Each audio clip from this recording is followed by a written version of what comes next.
देखो बच्चों, मास्क तो हटा दो।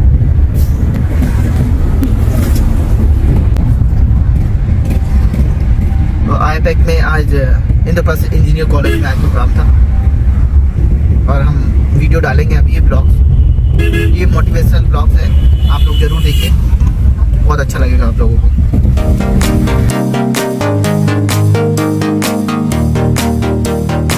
आ रहे हैं इंद्रप्रस्थ इंजीनियर कॉलेज।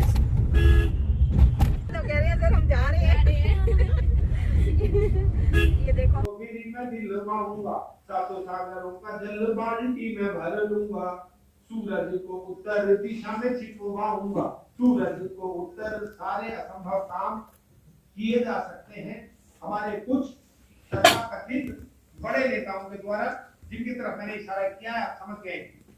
सूरज को उत्तर दिशा में छिपवाऊंगा, जहां भी कहोगे वहां बाढ़ को मैं भेज दूंगा, और जहां भी कहोगे वहां बाढ़ को मैं भेज दूंगा, जहां भी कहोगे वहां सूखा पड़वाऊंगा। एक बार बस जरा जीत मुझे दिलवा दो, गंजों के सिरों पे भी मैं बालू डुबाऊंगा, गंजों के सिरों पे भी मैं बालू डुबाऊंगा। एक छंद और सुनिएगा, मुझे बड़ा प्रिय है। इस छंद का शीर्षक है चमचे की विशेषताएं। और मैंने कहा, कई मंचों पर भी कहा कि ये चमचा नाम का प्राणी भारतवर्ष में हर जगह पाया जाता है, केवल राजनीति में ही नहीं, बड़े बड़े कॉलेजों में, संस्थानों में, हमारे ऑफिस में भी मिलेगा, मंचों पर भी मिलेगा और अलग अलग रूपों में मिलेगा। लेकिन असली चमचे की क्या विशेषताएं हैं, एक हास्य व्यंग का आनंद का छंद सुनिएगा, मैं आपकी सेवा में प्रस्तुत कर रहा हूं। आनंद के लिए लिखा है, आनंद के लिए सुनिए। ओ कोई ना था आसपास, नेताजी भी थे उदास, चोरी छिपे नेताजी की तुम हुआ चमचा। चोरी छिपे, जिसकी चमचागिरी कर रहा है उसे भी पता नहीं होने देता। ओ कोई ना था आसपास, नेताजी भी थे उदास, चोरी छिपे नेताजी की तुम हुआ चमचा। नेताजी के वतन में हर अभिनंदन में, उनके माथे का कुमकुम हुआ चमचा, उनके माथे का कुमकुम हुआ चमचा। नेताजी हंसे तो मुआ तालियां बजाने लगा, ओ नेताजी हंसे तो मुआ तालियां बजाने लगा, दुखी होने पर गुमसुम हुआ चमचा। अगली पंक्ति आनंद लें आप, असली विशेषता इस पंक्ति में ही है और आपके होठों पर मुस्कुराहट आएगी, मैं जानता हूं, उसी के लिए लिखा भी है। ओ नेताजी हंसे तो मुआ तालियां बजाने लगा, दुखी होने पर गुमसुम हुआ चमचा। नेताजी की सभा में जो जूतों की बौछार हुई, गधे के सींग जैसा गुम हुआ चमचा, गधे के सींग जैसा गुम हुआ चमचा। अंतिम छंद सुनाता हूं और अपनी वाणी का विराम करूंगा, फिर कभी साथ साथ मिलेंगे तो बहुत देर बातें करेंगे। बातचीत का सिलसिला यूं भी अनवरत जारी है, फिर आमने सामने बैठकर भी बात करेंगे। फिलहाल मेरे शब्द आप तक पहुंचे, मंच को अनंत शुभकामनाएं देते हुए डॉक्टर प्रवीण शुक्ल, मैं भी ये मानता हूं कि आप जितना बड़ा कार्य करते हैं, उस बड़े कार्य को देखते हुए मैं भी आपके परिवार का हिस्सा हूं और उस हिस्से के नाते ही आज आपके बीच उपस्थित। अंतिम छंद सुनिएगा। कई बार गठबंधन की सरकारों में कैसी कैसी स्थितियां देखने को मिलती हैं।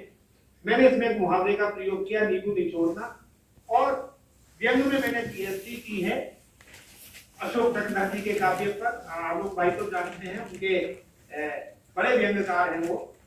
अंतिम छंद सुनिएगा, व्यंग का तेवर देखिएगा। गठबंधन की सरकार, एक नेता दूसरे से क्या कह रहा है।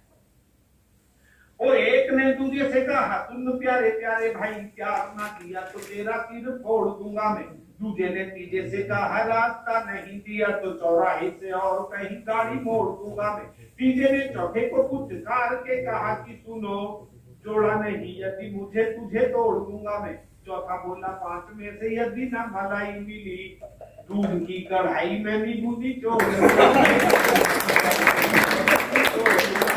दूध की कढ़ाई में नींबू निचोड़ दूंगा मैं, दूध की कढ़ाई। बहुत बहुत अनंत शुभकामनाएं आपकी संस्था को, इस टीम को, और इसी टीम के साथ आगे बढ़ते रहिएगा और समाज, संस्कृति, देश के लिए विवेकानंद जी ने जैसे मार्ग प्रशस्त किया था, उन्हीं के विचारों को हम आगे बढ़ाते रहे। मेरे बहुत बहुत प्रणाम स्वीकार। आपका प्रेम हमें सदा इसी प्रकार मिलता रहे। इन्हीं शुभकामनाओं के साथ बहुत बहुत धन्यवाद। अब मैं निवेदन करूंगा बाबा सत्यनारायण मौर्य। हम सब बाबा सत्यनारायण मौर्य से परिचित हैं, किसी परिचय के बाबा मोहताज नहीं है। अंतरराष्ट्रीय ख्याति प्राप्त कवि, चित्रकार, कह सकते हैं कंप्लीट प्रेजेंटर बाबा हैं। हमने उनका कार्यक्रम देखा भी है। 2019 में भी बाबा हमारे कार्यक्रम में आए थे, परंतु उस दिन भाग्य हमारे साथ नहीं था और हम लोग बाबा के कार्यक्रम से इंद्रदेव की नाराजगी के कारण वंचित रह गए थे। क्षेत्र के लोग बाबा को तब से नियमित तौर पर याद करते हैं और सब हमसे कहते हैं कि भाई अगली बार बाबा को कब बुलाओगे। लेकिन उसके बाद से चाइना ने कोरोना भिजवाया है। वैसे तो चाइना का सामान शाम तक नहीं चलता, ये कोरोना है जो चांद तक चले जा रहा है। तो इस कारण से बाबा से साक्षात मिलना और उनका कार्यक्रम देखना नहीं हो पाया। आज बाबा हमारे मध्य में है। मैं मंच की ओर से बाबा को प्रणाम निवेदित करता हूं और बाबा हमसे कुछ बात। ये विद्वान जी ने मुझे बोला कि बाबा जी इस कार्यक्रम में 10 विषय हैं और मैंने जब पूरे विषय देखे उठा के तो विषय तो वास्तव में एक ही था। विषय एक ही था, वो विषय था परिवार। तो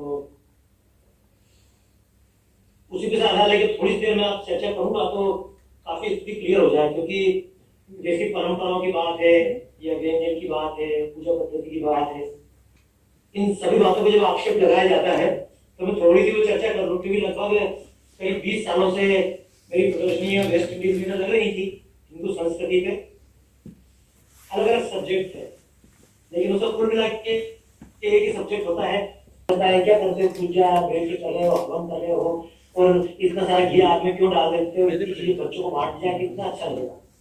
और अभी मेरे साथ सुनने वाले कितने हैं, लेकिन अपने परिवार में किसी को समझाया जाए, क्योंकि एक शब्द बड़ा प्रचलित है जिसके नाम पर हिंदू बदनाम किया जाता है। अरे क्या क्या हिंदू की बात करते हो, यूनिटी की बात करो, मानवता की बात करो।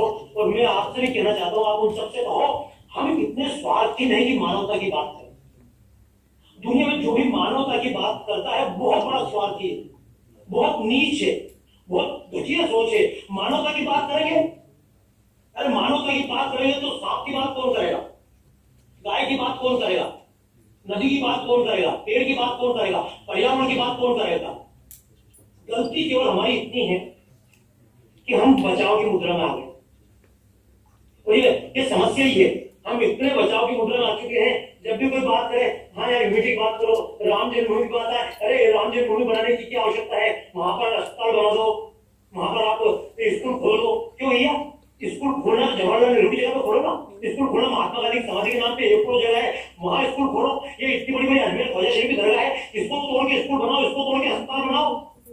जितने मंदिर है वो तो मंदिर भी चलाते हैं, अस्पताल भी चलाते हैं, भंडारे भी चलाते हैं, लेकिन फिर भी हम बचाव की मुद्रा में।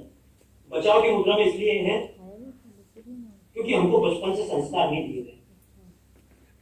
आप जानते हैं जितने संस्कार हमारे यहाँ पर, थोड़ी सी चर्चा करता रहूंगा मैं सारे विषयों की, जितने संस्कार होते हैं, बात ध्यान रखिएगा, सारे संस्कार 7 साल के पहले के संस्कार होते हैं। 7 साल के बाद कुछ ही संस्कार, एक विवाह संस्कार है, एक अंतिम संस्कार है। बाकी जितने हमारे 16 संस्कार है वो सारे जन्म के पूर्व से प्रारंभ होते हैं और 7 साल तक पूरे हो जाते हैं। आप कहेंगे क्यों, तो जैसे मैं उदाहरण बताऊं कि आप जितने मित्र मुझे इस तरह सुन पा रहे हैं, या जिनका परिचय कराया, साथ दिनेश मित्र जी हैं, मुकेश जी हैं, या जो भी हमारे बड़े उद्योगपति हैं, भाई सहयोग कर रहे हैं, कितनी जी को मैं जानता हूँ, ये सहयोग क्यों कर रहे हैं, ये कल्पना करो। ये विषय सुन लेना, ये विषय इसमें सारा जो विवेकानंद विचार युवा संघ, जो हमारा युवा विचार संघ है, इसकी बातें क्लियर हो जाएगी। ये लोग संस्कार इसलिए दे रहे हैं, ये लोग दान इसलिए दे रहे हैं क्योंकि इन पर परिवार से संस्कार देने का था। जब हम बहुत छोटे थे, आप सबको कल्पना होगी, हम जब छोटे थे तो कहीं आरती में जाते थे तो पिताजी अपनी जेब से निकाल के 50 पैसा देते थे, 1 रुपया डालते थे और 10 पैसा हमारे हाथ में देते थे, बोलते तू भी चढ़ा। और जब 10 पैसा अपने हाथ में आता था तो हमारे मन में इच्छा होती थी कि जैसे पिताजी की नजर छूटे तो हमें 10 पैसा पार कर दे। लेकिन वो इतने सावधान होते थे कि वो पैसा चढ़ाते भी थे और पैसा चढ़ाने के बाद में वो ये ख्याल रखते थे कि इसने पैसा चढ़ाया कि नहीं चढ़ाया।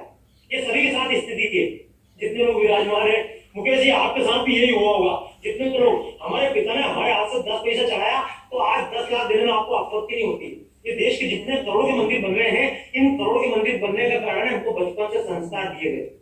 क्योंकि आपको संस्कार दिया गया कि चींटी जा रही है, इस चींटी को मत मारो, तो आपको लगता है चींटी को बचाना पुण्य है। लेकिन किसी को बचपन से संस्कार दिया गया कि बकरे को पकड़ो, तड़पा तड़पा कर मारो, तो उसको बेचारे को 60 साल का होने के बावजूद भी यही लगता है कि बकरे को मारना पुण्य है। ये पुण्य पाप कोई परिभाषा ऐसी नहीं है। ये पुण्य पाप की परिभाषा हमारे मन की परिभाषा होती है, जो हमको बचपन से संस्कार डाल दिए गए। हम बात कर रहे हैं, छोटी सी बात करूंगा। अमेरिका में जब वो एक कार्यक्रम हुआ तो मुझे बोले आप मतलब ये इतना सारा हवन क्यों करते हो, इतने सारा ये जो तेल और चावल है किसी गरीब बच्चों को बांट दो। हमारे यहाँ पे बच्चों बोले हाँ यार गरीब बच्चों को बांट देना चाहिए। क्यों भैया? मैंने उनसे पूछा you want practical answer theoretical answer? तो बोले नहीं, हमको तो प्रैक्टिकल आंसर चाहिए। क्या प्रैक्टिकल पढ़ सकते हैं? बहुत अच्छा प्रैक्टिकल आंसर देता हूँ। एक काम करो, कुछ मिर्ची लेके आओ। तो उनसे सूखी मिर्ची मंगाई और सूखी मिर्ची मंगाई। मैंने उनसे कहा इसको जरा खा के देखो। तो उन्होंने सूखी मिर्ची एक व्यक्ति ने खाई और जैसे एक व्यक्ति ने सूखी मिर्ची खाई तो वो चिल्लाने लगा, oh too much hot, my mouth is burning. मैं क्या अच्छा एक मिर्ची खाई तो कितने का मुंह जल रहा है? बोले जिसने खाई उसका मुंह जला। मैंने कहा ठीक है, अब एक काम करो दूसरी मिर्ची आग में डाल दो। तो गैस जला के उसने एक मिर्ची डाल दी। वो जो धुआं फिरा तो पूरे घर के लोग चिल्लाने लगे, वो खांसने लगे। मैंने क्या हुआ? तो बोले वो सबको इफेक्ट कर रही है। मैंने यही कारण है, एक मिर्च को एक आदमी खाता है तो एक कौशल होती है, लेकिन एक मिर्च अग्नि में डाली जाती है तो पूरे पर्यावरण को, पूरे संसार में सबको असर करती है। अब ये उनको एक बात लगी, फिर वो बोले कि मिर्ची असर करती है तो फिर घी तुरंत असर क्यों नहीं करता है? मैंने कहा दारू तो तुरंत असर करती है 1 घंटे में, लेकिन असली घी खाओगे तो 1 घंटे के अंदर असर नहीं होता। तो जो अच्छी चीजें उसमें समय लगता है, संस्कार देने में समय लगता है, कुल संस्कार में समय लगता है। संस्कार देने के लिए घर से बच्चों को सिखाना पड़ता है, चाचा जी आए प्रणाम करो। चाचा जी को गाली देने में कौन सा अंतर पड़ता है? तो फिर देखिए गाली देना सीख जाएगा। हम दूसरों की मर्जी से जिए, इसका संस्कार बचपन से देना पड़ता है। तेरे को मिठाई मिली तो पड़ोसी को बांट, तो छोटे भाई को दे। इसको सिखाने के लिए 25 साल लगते हैं, लेकिन मैं चाहे ये करूं, मैं चाहे वो करूं, मेरी मर्जी, इसको सिखाने के लिए टाइम नहीं लगता। तो आज का दिन बहुत अच्छा रहा। आज हम लोगों ने प्रोग्राम अटेंड किया है, अजीत मास्क उतार किया और बहुत मज़ा आया और हम विनर भी रहे। तो आपको ये वीडियो देखने के लिए लिंक पे क्लिक कीजिएगा। Thank you. Don't forget to like and share.